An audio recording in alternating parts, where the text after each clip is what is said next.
Welcome everybody to Binding of Isaac Explained, episode 12. Today we're talking about a very special group of 4 bosses. I love the 4 Horsemen. They have a really cool design, and it's neat how there's just 4 of them and they're very similar to each other and yet very distinct.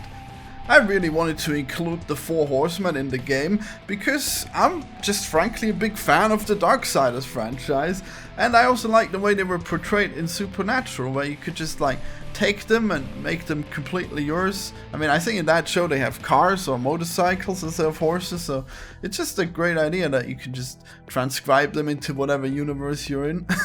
So how do you put them into a universe where your main character is a little child and they're supposed to be these badass mounted warriors? Why, you give them a stick horse, of course. With rotting flesh and disgusting flies. Beautiful.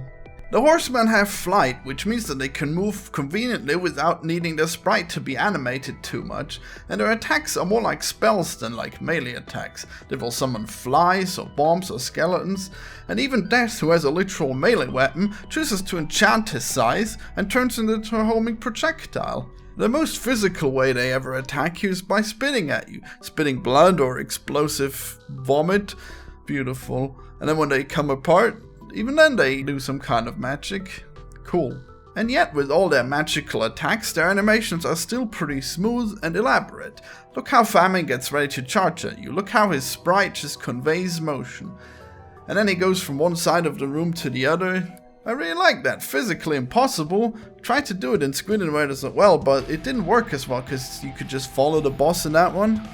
There's no good way that I could stop them. It's cool how it just uses the limitations that you're in a room and the camera doesn't move. Oh, what will you do if the boss moves out of the room? Well, I guess you'll have to wait for him to come back. But from where? You never know. But you don't always have to wait for the Horsemen to come to you. You can summon them with the Book of Revelations. If you get it early on, you can fight all 4 of them. And the item they give you for it is a cube of meat. If you collect 4 of them, you get a Super Meat Boy. Oh yes. That's the first item where you have to collect more of them to get the full effect. If only they had known that Super Meat Boy would grow up to become an Infinite Runner Epic Store exclusive. Oh boy, there's not enough bandages in the whole world. I preferred the End is Nigh anyways. Talking about unpopular versions of popular games, in the Eternal Edition, I actually had a lot of fun making the new Horsemen. Or I mean, making the Eternal versions of the Horsemen because of how simple they are. It's really cool, you know?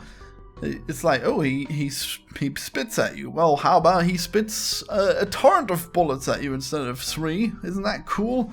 Oh yes, and then we use the same sound, but we have it for longer. Oh yes, what a punch. And of course they leave creep. Everything's bloody and toxic, watch out.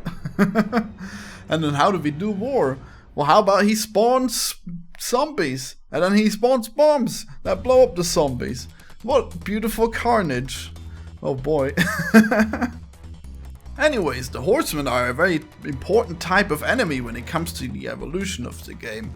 The bosses that came before were much less abstract and more grounded. If a boss is going to move into a direction, he needed an animation that could make that happen, or he needed to be made in segments. I put a lot of work into making Pin and Skolex jump out of the ground and fly through the air in 3 dimensions, and here the Horsemen just hovering slightly above the ground, defying logic and phasing in and out of the side of the room.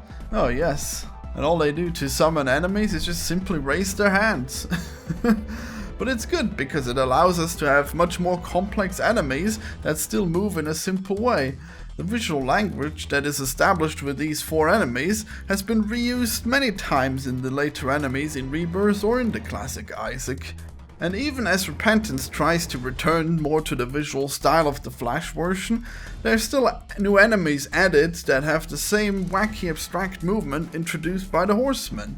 Well, I hope you enjoyed my thoughts on the Harbingers and look forward to my Repentance video next week.